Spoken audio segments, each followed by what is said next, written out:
The phone rang at exactly 2:47 p.m. on a Tuesday. I picked up without checking the caller ID, expecting a work call. Instead, Erica's voice sliced through the line like a razor. "Just thought you should know, I canceled your credit cards this morning. All 3 of them." She laughed, a sound that made my stomach turn. "You're financially incompetent, Chloe. Someone had to step in before you destroyed yourself completely." My hand tightened around my phone. The coffee shop around me faded into background noise. "What did you just say?" I asked, my voice dangerously quiet. "You heard me. I called the bank, explained that my poor little sister couldn't manage money, and they agreed to cancel everything." "You're welcome." Another laugh. "Maybe now you'll learn to live within your means like a responsible adult." The anger didn't explode. It crystallized, cold and sharp inside my chest. I could hear the smugness dripping from every word, the absolute certainty that she had won something. Erica had always made me feel small, always reminded me that I was the disappointment, the one who couldn't measure up. But this wasn't just humiliation. This was war. And she had no idea what she'd just started. I smiled, even though she couldn't see it. "Is that so?" I said softly. "That's so," she replied, her voice full of victory. Then she hung up. I sat there for a moment, staring at my phone, letting the rage settle into something useful, something focused. Erica thought she knew everything about me. She was about to learn how wrong she was. My name is Chloe Roberts. I'm 34 years old, and for most of my life, I've been invisible. The younger sister who never quite measured up, who worked quiet jobs and kept her head down while Erica shined. She was the golden child, the one who could do no wrong in our parents' eyes. Charming, confident, always surrounded by people who wanted to be near her. I was the practical one, the boring one, the one who actually showed up to work every day and paid her bills on time. While Erica bounced from opportunity to opportunity, always talking about her next big venture, I climbed the corporate ladder slowly and deliberately. I started as an administrative assistant at a financial firm when I was 22. By 28, I was managing portfolios for high-net-worth clients. By 32, I had my own investment strategy that turned modest savings into serious wealth. Nobody knew. Not Erica, not our parents, not even my closest friends. I kept my success private, tucked away in accounts that bore only my name.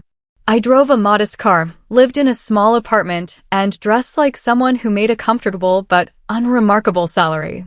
There was no Instagram feed full of luxury vacations or designer bags.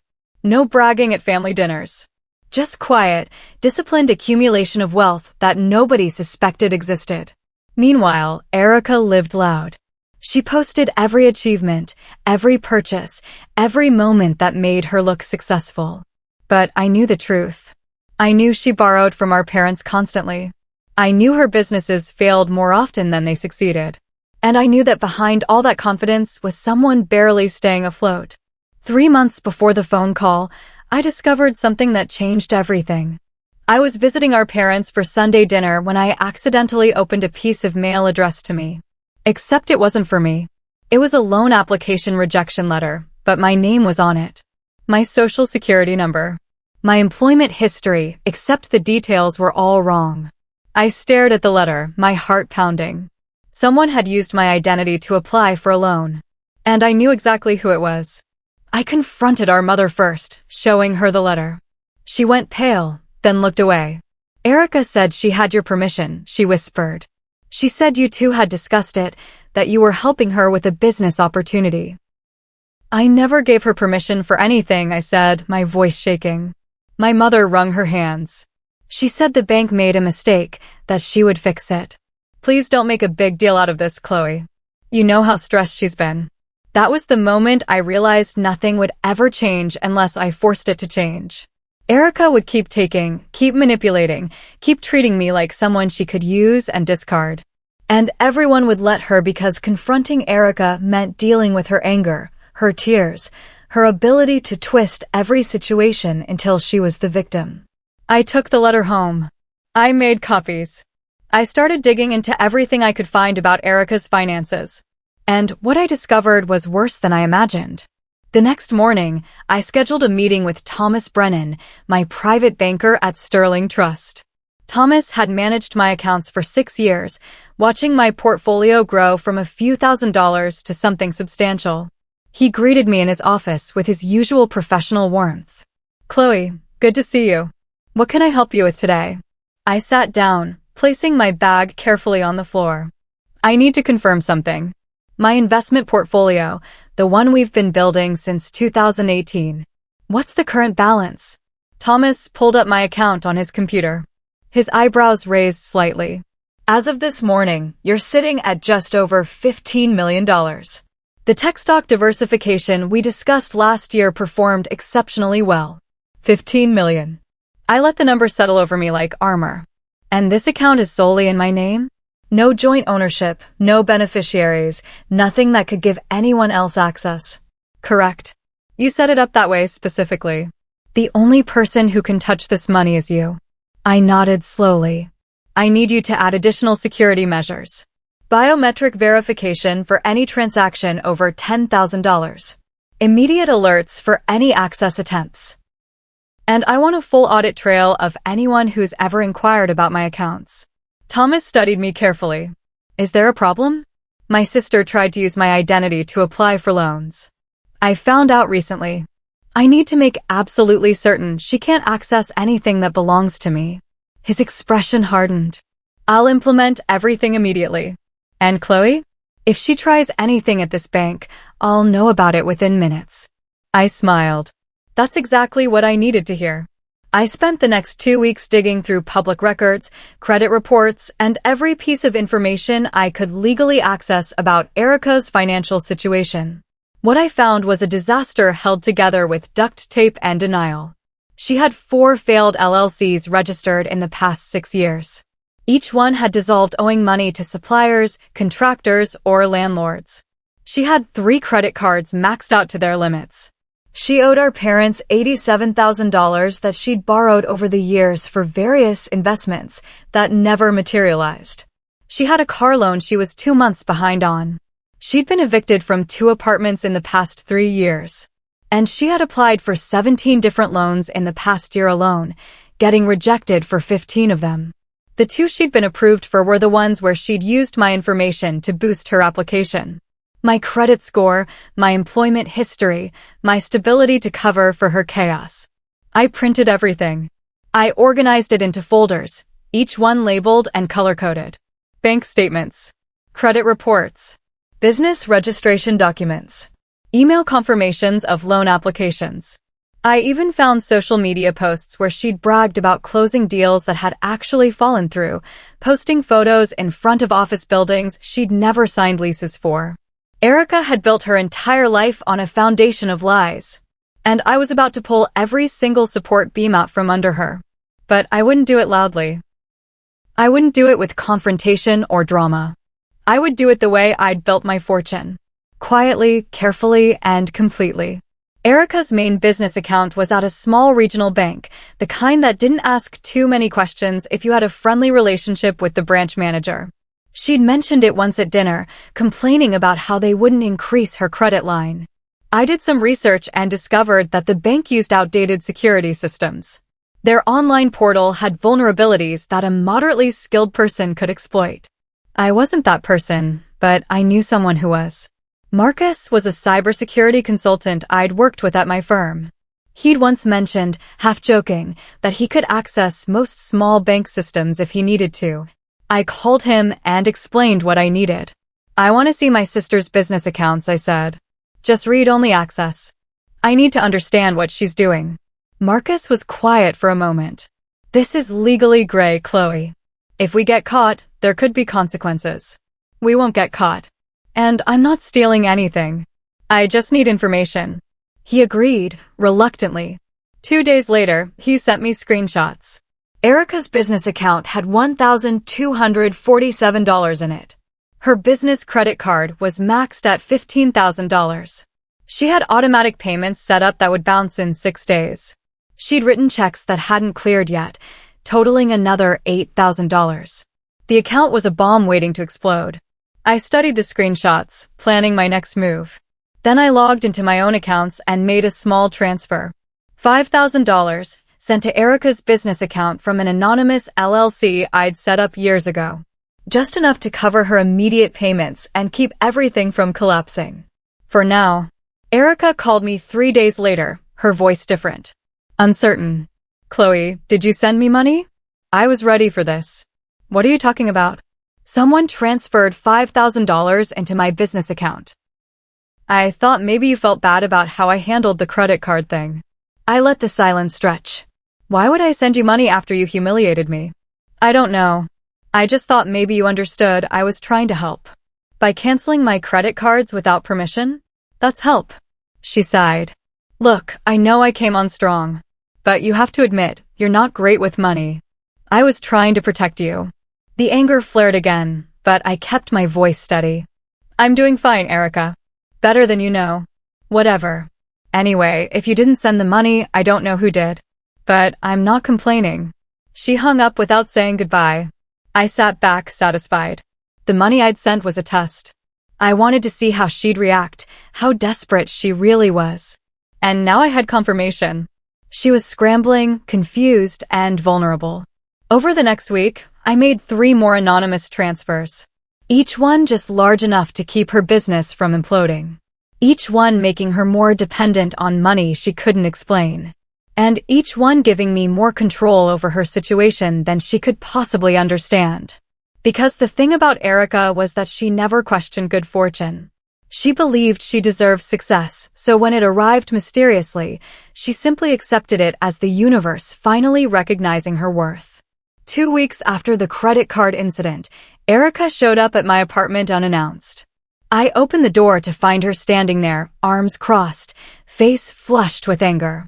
You've been sabotaging me, she said, pushing past me into the living room. I closed the door slowly. What are you talking about? My supplier canceled our contract yesterday. Just canceled it, no explanation. Then today, my office landlord said he's not renewing my lease. And when I called the bank about increasing my credit line, they said someone had flagged my account for review. She spun around to face me. That's 3 things going wrong in 2 days. And the only person who hates me enough to do this is you. I kept my expression neutral. I don't hate you, Erica. And I definitely don't have the power to cancel your contracts or influence your landlord. Then explain why everything started falling apart right after I canceled your credit cards. Maybe it has nothing to do with me. Maybe your business is failing because you're not good at running a business. Her face went red. How dare you? I've built something from nothing while you've been sitting in your cubicle pushing papers for other people. I'm happy for you, I said calmly. Now, if you're done accusing me of things I didn't do, I have work to finish. She stared at me for a long moment, trying to find something in my expression that confirmed her suspicions. But I'd practiced this. I'd imagined this confrontation and prepared for it. Finally, she turned and walked to the door. You've changed, Chloe. You used to be nice. I'm still nice, I replied. I'm just not a doormat anymore. She left without another word. I watched through the window as she got into her car, a BMW she couldn't afford, and drove away. Then I went back to my laptop and continued implementing the next phase of my plan. I'd spent years working in finance, building relationships with journalists who covered business and startups. One of them, a reporter named Patricia who wrote for a regional business magazine, owed me a favor. I'd once given her information about a corrupt financial advisor that led to a major story. Now it was time to call in that debt. I sent her an email with a simple subject line, story idea. In the body, I wrote, remember when you said you wanted to do a piece on failed startups and what entrepreneurs can learn from them? I have a perfect case study. Local businesswoman, multiple failed ventures, keep starting new companies despite consistent failures. Could be interesting to examine the pattern. Patricia responded within an hour. Send me details. I compiled a dossier. Erica's business history, her dissolved LLCs, her pattern of starting projects with big promises and no follow-through. I left out anything about our relationship, framing it as a cautionary tale about ambition without planning. I even included some of her social media posts, the ones where she'd announced partnerships that never happened, events that got canceled, products that never launched. 3 weeks later, the article ran. It didn't name Erica directly, but it included enough details that anyone who knew her would recognize the story. Patricia had titled it, "When Confidence Isn't Enough, the Serial Entrepreneur Who Kept Failing Forward." The piece was actually sympathetic in tone, positioning Erica as someone who meant well but lacked execution skills. But the damage was done. Within days, people in her network were sharing the article, leaving comments that tagged her business page. Potential clients started ghosting her. A collaboration she'd been discussing with another company fell through. Her carefully constructed image as a successful businesswoman began cracking at the edges. Erica's phone calls became more frequent and more frantic. She left voicemails I didn't return. She sent texts I didn't answer. Finally, she showed up at my apartment again, this time in tears. "Everything's falling apart," she said, collapsing onto my couch without invitation. "A deal I've been working on for months just fell through. The investor pulled out completely. Said he'd heard concerns about my track record." I sat down in the chair across from her. "That's unfortunate." "Unfortunate." She looked up at me, mascara running. "This was supposed to save everything, Chloe. I've put everything into this deal. I borrowed money, I don't have to prepare for it. Maybe you should have had a backup plan." She wiped her eyes. "You don't understand. This investor was perfect. He understood my vision. He was going to fund the whole expansion. And now he's just gone, no explanation, nothing." I knew exactly what had happened. The investor was someone I'd met at a networking event 2 months ago. I'd mentioned, casually, that I'd heard concerns about a local entrepreneur who overpromised and underdelivered. I'd never said Erica's name. I'd just planted a seed. The investor had done his own research and reached his own conclusions. "What are you going to do?" I asked. She shook her head. "I don't know. I'm behind on everything. My credit cards are maxed. Mom and Dad can't help anymore. I've asked everyone I know for money." "What about those mysterious deposits you got last month?" Her eyes flickered. "They stopped. Whoever was sending them just stopped. Because I'd stopped. Because I wanted her to feel what it was like to have support disappear." "I'm sorry you're going through this," I said, and part of me meant it. She looked at me with desperate hope. "Could you loan me some money? Just to get through this rough patch." "I don't have any money to loan, Erica." The lie came easily. She slumped back. "Of course you don't. Why would you?" After she left, I felt something unexpected. Not guilt. Not satisfaction. Just tired resolve. This was necessary. She'd never learn otherwise. I discovered the full extent of Erica's deception by accident. Our mother called me one evening, her voice strained. "Chloe, I need to talk to you about something. Can you come over?" I drove to my parents' house, finding both of them sitting at the kitchen table looking exhausted. My father had papers spread out in front of him. "We need your help," my mother said. "We've been giving Erica money for years. We thought it was for her businesses, for genuine opportunities. But we just found out she's been lying about almost everything." My father pushed a bank statement toward me. "We've given her over $90,000 in the past 5 years. She told us she was paying us back, that she had income we didn't know about. But we checked with her bank. She's in debt everywhere." I looked at the statement, seeing withdrawal after withdrawal. "Why are you telling me this?" "Because she mentioned that you might be able to help," my mother said. "She said you've been working in finance, that you understand these things. We thought maybe you could talk to her, help her create a budget, something." I felt a surge of anger. Even now, even in her failure, Erica was trying to use me. She canceled my credit cards 3 months ago without my permission. "Did she tell you that?" My parents looked at each other. "She said she was worried about you," my father said quietly. "That you were spending beyond your means." I've never missed a payment in my life. I have perfect credit. But she decided I was incompetent and took it upon herself to interfere with my accounts. My mother's face crumpled. "We didn't know. She told us you'd agreed to it, that you were grateful." This was the moment. I could let it go, stay invisible, keep my success hidden. Or I could end this. "I need to show you something," I said. I pulled up my bank app on my phone and turned the screen toward my parents. Their eyes widened as they saw the balance. My father leaned forward, squinting. "That can't be right." That says $15 million. It's right, I said quietly. I've been investing and saving since I was 22. Every bonus, every raise, everything I earned went into building a portfolio. I lived below my means on purpose because I wanted security. My mother looked like she might cry. Why didn't you tell us? Because Erica would have found out. And if Erica knew I had money, she would have found a way to take it. She's already tried to use my identity for loans. She's already treated me like I'm incapable of managing my own life. The silence in the kitchen was heavy. Finally, my father spoke. We've been sending you money for birthdays, for holidays. 500 here, 1,000 there. We thought you needed it. I know. I put it all into savings. I never needed it, but I didn't want to hurt your feelings by saying no. My mother covered her face with her hands. We've been giving everything to Erica while you were taking care of yourself. We've been enabling her while you were succeeding. Oh, Chloe, I'm so sorry. I don't need your apology, I said, my voice harder than I intended. But I need you to stop giving her money. She'll never learn responsibility if you keep rescuing her. My father nodded slowly. You're right. We've been making it worse. I stood up to leave. One more thing. She's been using my name on loan applications. I have proof.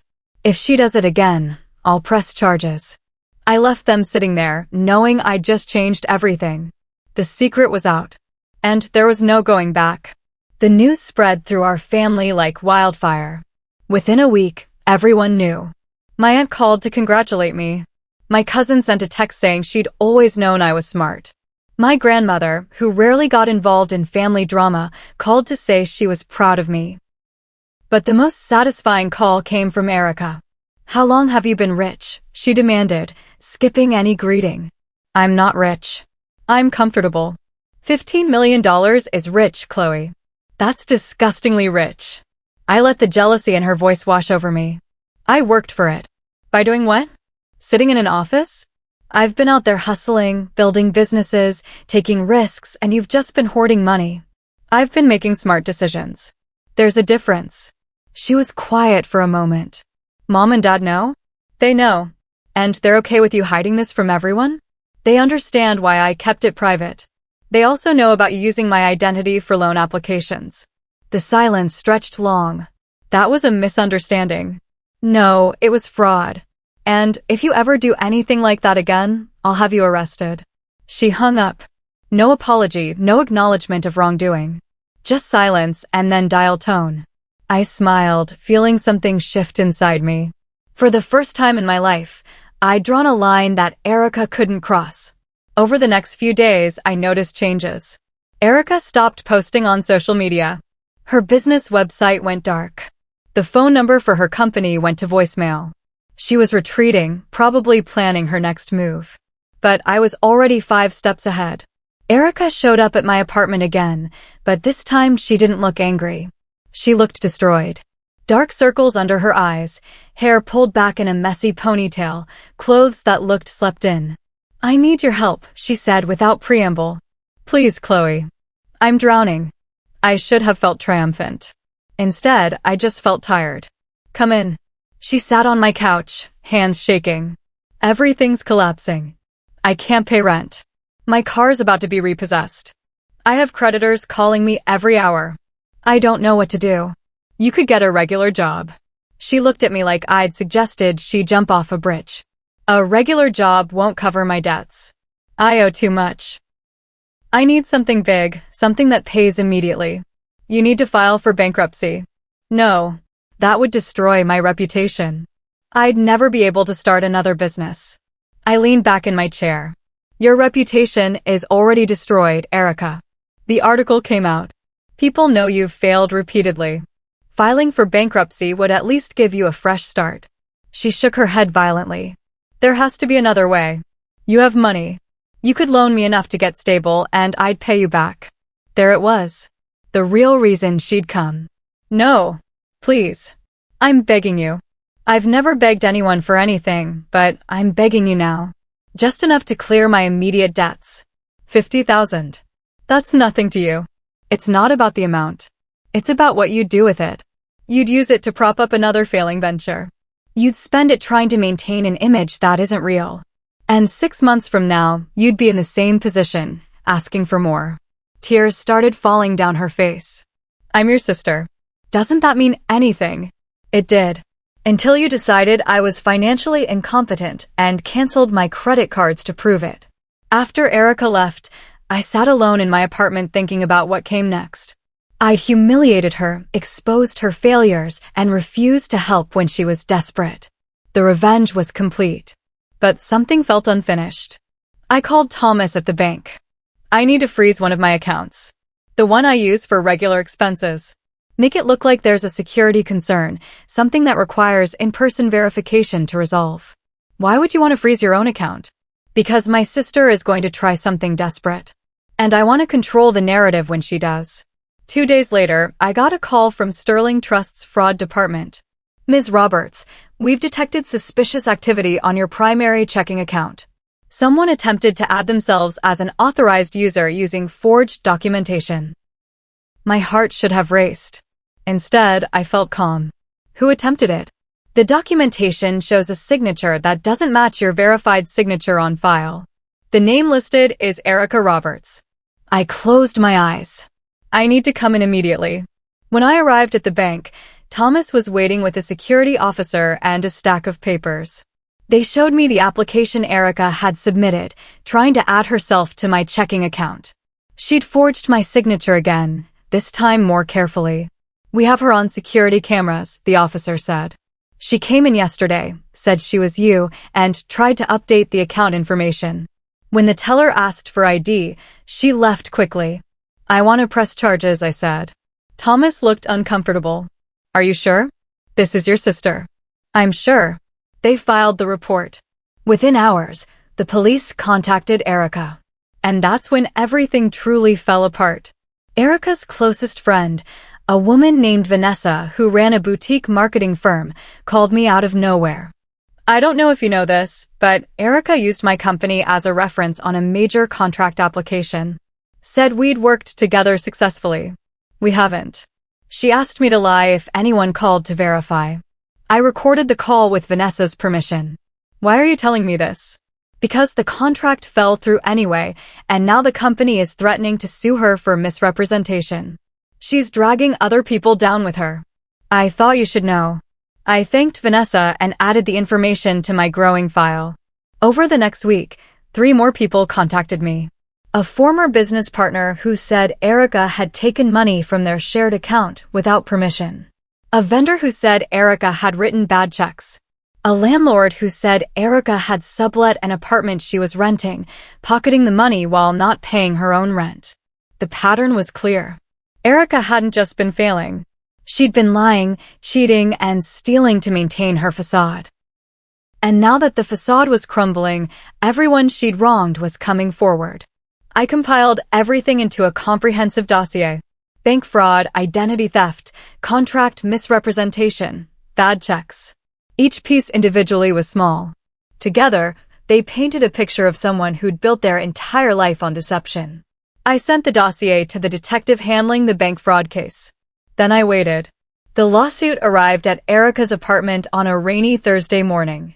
She called me immediately, hysterical. You're suing me? Your own sister. I'm not suing you. I pressed charges for bank fraud. The criminal case is separate from any civil suit. This will destroy me. Do you understand that? I'll have a criminal record. I'll never be able to work in business again. You should have thought about that before you tried to access my accounts using forged documents. She was crying so hard I could barely understand her words. I was desperate. I didn't know what else to do. You refused to help me, and I had nowhere else to turn. You had plenty of options. You chose crime. Please drop the charges. I'll do anything. I'll pay you back. I'll apologize publicly. I'll never contact you again. Just please don't do this. I thought about it. Really thought about it. This was the moment where I could show mercy, could be the bigger person, could forgive. But then I remembered the phone call. The laughter. The casual cruelty of being called financially incompetent by someone who'd built their life on borrowed money and broken promises. No, I said. You need to face consequences for once in your life. I hung up before she could respond. My phone rang again immediately. I turned it off. The next morning, I received an email from Erica's lawyer requesting a meeting. I forwarded it to my own attorney, who I'd retained the moment I decided to press charges. We met in a conference room downtown. Erica's lawyer was young, probably someone working for cheap because Erica couldn't afford better. He laid out a proposal. Erica would plead guilty to attempted fraud, pay restitution, and accept probation. In exchange, I wouldn't pursue further civil damages. My attorney looked at me. I nodded. We accept. The day Erica learned about my $15 million was the day everything changed for her. I wasn't there when it happened, but my mother told me about it later. Erica had gone to Sterling Trust to try to open a new checking account after her previous bank closed her accounts due to the bad checks. She'd walked up to the counter, filled out the application, and handed it to the teller. The teller had typed her name into the system, and that's when something appeared on the screen. A flag. A note. A connection. The teller had called over the branch manager, who I later learned was Thomas's colleague. They'd pulled Erica into a private office and asked her about her relationship to Chloe Roberts. That's my sister, Erica had said, confused. The manager had nodded slowly. Ms. Roberts has a significant account with us. She's also filed a fraud alert regarding you specifically. We can't open an account for you at this bank. Erica had demanded to know what significant meant. The manager had declined to provide details, but apparently, Erica had seen something on the computer screen before it was turned away. Numbers. Large numbers. She'd left the bank and immediately called our mother. Did you know Chloe has millions of dollars? She'd screamed into the phone. Did everyone know except me? My mother had tried to calm her down, but Erica had hung up and called me instead. I didn't answer. She left a voicemail that was mostly incoherent rage. Something about betrayal, about family, about how I'd let her struggle while sitting on a fortune. I saved the voicemail. It would be useful later. Our parents tried to mediate. They invited both of us to dinner, planning some kind of reconciliation. I agreed to come. Erica did too. We sat across from each other at the dining room table, our parents between us like referees. This family is falling apart, my mother said, her voice breaking. You two used to be so close when you were little. What happened? She happened, Erica said, pointing at me. She's been secretly rich this whole time, watching me struggle, refusing to help, and then pressing charges when I made one mistake. One mistake. I kept my voice level. You tried to access my bank accounts using forged documents. That's not a mistake. That's a crime. Because I was desperate. Because you refused to help your own sister. Why should I help someone who called me financially incompetent? Someone who's been lying to our parents for years, taking their money under false pretenses. My father raised his hand. Everyone needs to calm down. I am calm, I said. I've been calm this entire time. I built something for myself while Erica built nothing but debt and lies. And now she's angry because the consequences finally caught up with her. Erica stood up abruptly. You've always been jealous of me. Always. You couldn't stand that people liked me more, that I was successful. You weren't successful. You were just good at pretending. She grabbed her purse and headed for the door. I'm done. With all of you. Enjoy your perfect little family without me. After she left, my mother started crying. My father just looked tired. She's right about one thing, he said quietly. This family is broken. I didn't disagree. Some things, once broken, can't be fixed. Thomas called me 2 days before Erica's scheduled court appearance for the fraud charges. She tried to access information about your accounts again. Came into the bank with a lawyer, demanding records under some family emergency provision that doesn't actually exist. I sighed. What did you do? I told her lawyer that any further attempts to access your accounts would result in additional criminal charges. He seemed to understand. She didn't. Is there anything I need to do? No. Just wanted you to be aware. She's escalating. After we hung up, I thought about what escalating might mean. Erica had always been dramatic, but desperation made people unpredictable.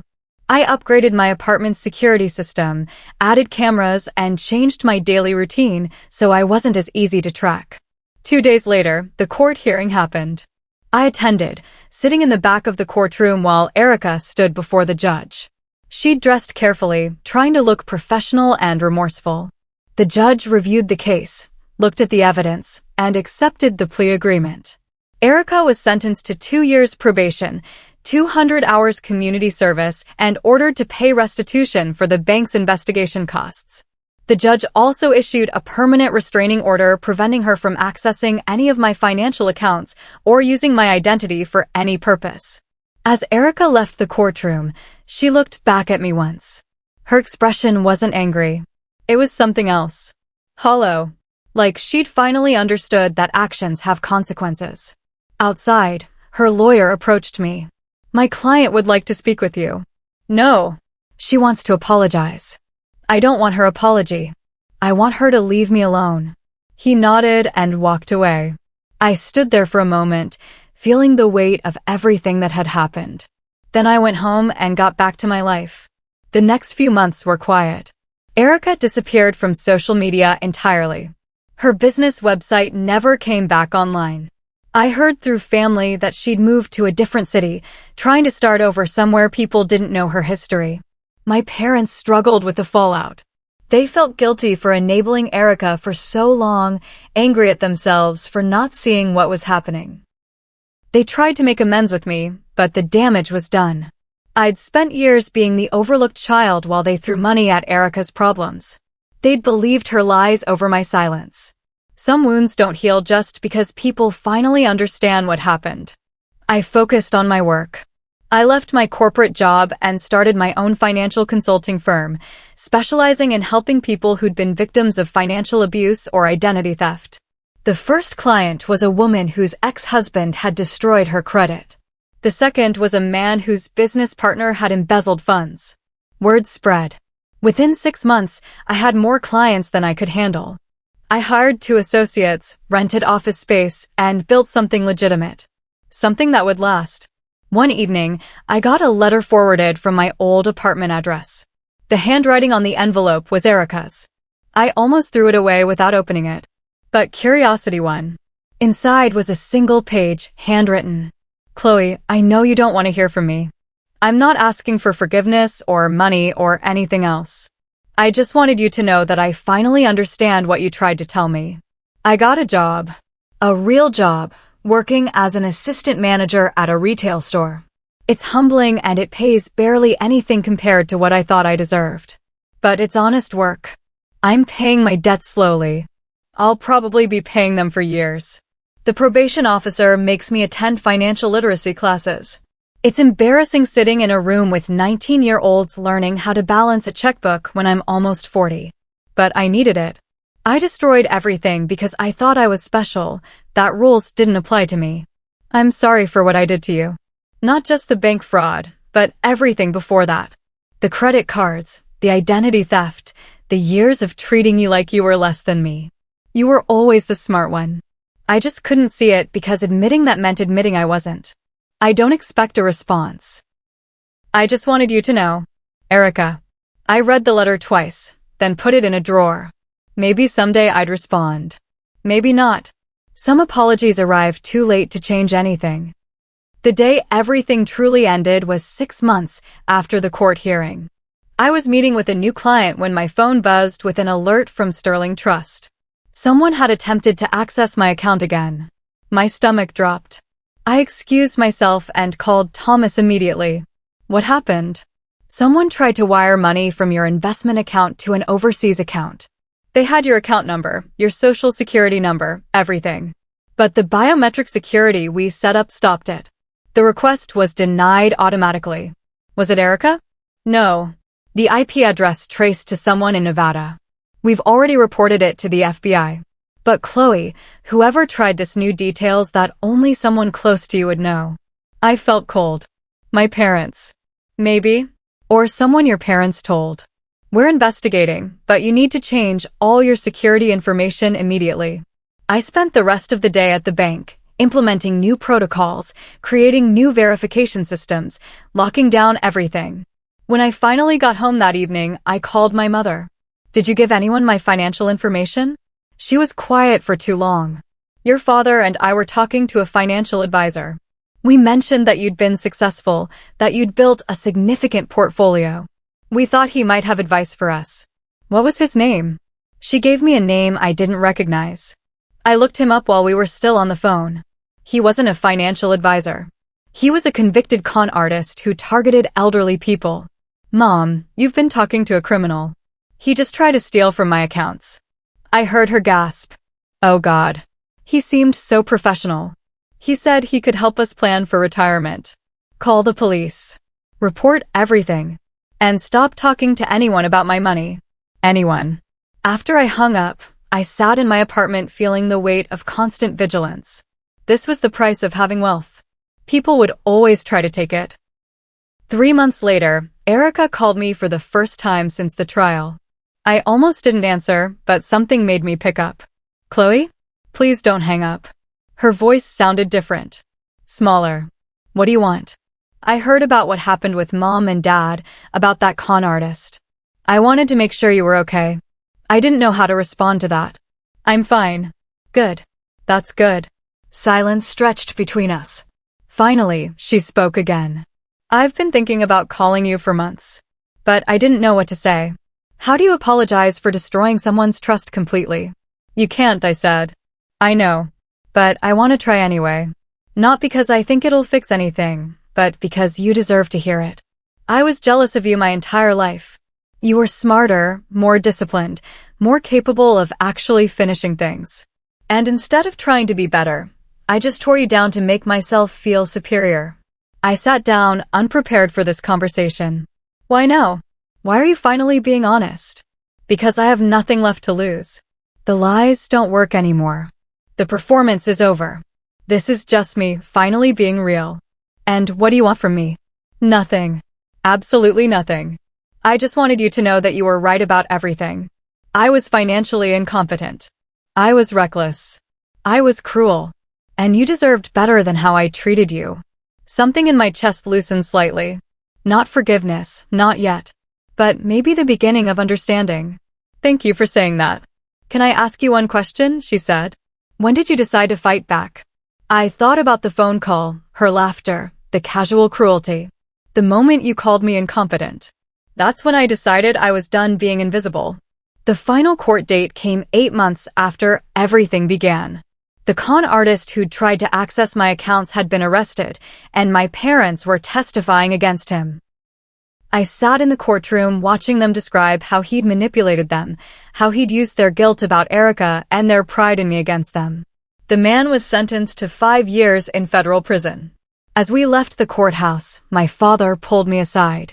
I know we can't undo the past. We enabled your sister. We ignored your success. We put you in danger by being careless with information. I know. Is there any way we can make this right?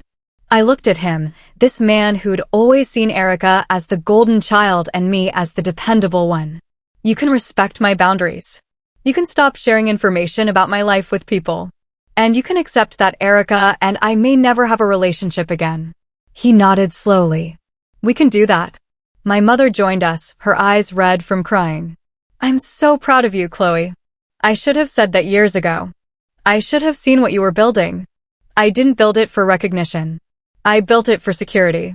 I know. And that makes me even more proud. We stood there in the courthouse lobby, 3 people trying to figure out how to be a family again. It wasn't perfect. It wasn't healed. But it was a start. That evening, I got a text from Erica. Just 3 words, you won. Congratulations. I stared at the message for a long time. Then I typed back, it was never about winning. Her response came quickly. What was it about then? I thought carefully before replying. It was about never being small again. She didn't respond. She didn't need to. 2 years after the phone call that changed everything, I stood in my own office building, looking out at the city below. Caldwell Financial Consulting had grown beyond anything I'd imagined. We had 12 employees, offices in 3 cities, and a client list that included some of the most vulnerable people in the region, all people who'd been taken advantage of financially. I'd turned my anger into something productive. My experience with Erica had taught me how easily people could be manipulated, how quickly financial abuse could destroy someone's life. Now I help people rebuild. I taught them how to protect themselves, how to recognize warning signs, how to be vigilant without being paranoid. My phone buzzed with an email from an address I didn't recognize. The subject line read, "1 year sober." I opened it cautiously. It was from Erica. "Chloe, I know we haven't spoken in a long time. I'm not asking to reconnect. I just wanted you to know that I've been sober for 1 year today.